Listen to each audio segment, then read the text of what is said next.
Hey, this is Jason, founder of Community Room Rental. I want to personally welcome you to our community and tell you how absolutely excited we are for you to be joining us. Now, we've worked really hard to bring together a diverse group of like-kind individuals, different backgrounds, but they all have two core common things.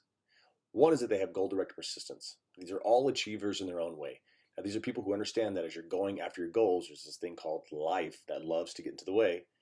But people with goal-directed persistence, they go around it, they go under it, they go over it, they just simply figure out how to make it happen. Number two is that they appreciate the value of quality people. You are a reflection of your peer group. So if you want to know what kind of person someone is, just meet their five best friends. After all, iron sharpens iron. My goal in sharing this with you is simply set you up for success. When living in a house with others, there are key criteria that lead to your success. And you'll also find that they parallel life successes as well. We noted them in the least, but we also want to take some time to talk about the top ones out loud.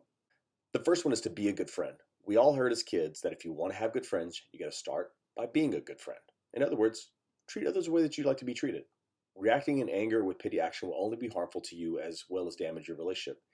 The idea here instead is to find ways to make deposits in your relationship.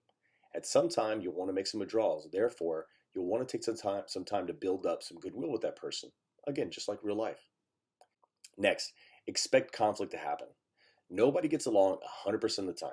Happens at work, with family, and with your best friend. So it's going to happen here naturally. The difference is that your goal is to find ways to engage in healthy conflict. Knowing that the person that you have a conflict with signed the same lease, has the same expectations set for them, and had the same conversation with us. So they signed up for the exact same thing. Therefore, they want the same result as you, but sometimes people don't know how to manifest that fully, and as a result, their actions don't always match their intent. So people will mistakenly look at that person and think that they have bad intentions. When instead, it's better to just come to them and say, hey, I know we want the same things here, like to keep the kitchen clean, but I saw your dishes piled up since last night. But I also know that's not what you want to do. You don't necessarily want to live that way either. So maybe I'm missing something. Help me figure this out. Essentially, open the door to healthy conflict and give them an opportunity to address it, and you'll be surprised that others want to address it in a healthy manner as well. Next, engage early. There's a story I heard a long time ago called Kill the Baby Monster. When there's a little problem, people always ignore it. Hey, I saw you left the pizza boxes shoved in the overflowing trash can instead of taking them out. Were you in a hurry? Because I know that's not usually like you. Yeah, I'm sorry about that. I'll address that. Great, thanks. Instead, it's ignored, then it grows and festers, and months later, you know what happens because it's happened to you. It hits you out of left field as a bigger problem than it really should be. Instead, kill the baby monster before it grows. Exercise your healthy conflict muscle and let it grow by engaging early by saying, hey, I just want to make sure we're on the same page because I know we want the same thing.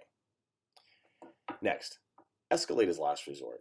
Before bringing something to us, take a moment to address it with that person.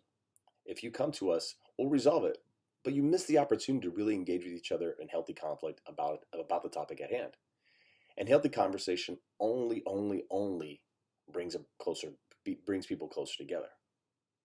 So when there's a moment that you have tension, take a moment, set up some time and say, hey, I'd like to talk to you about something and make sure that we're on the same page. I like you. I respect you.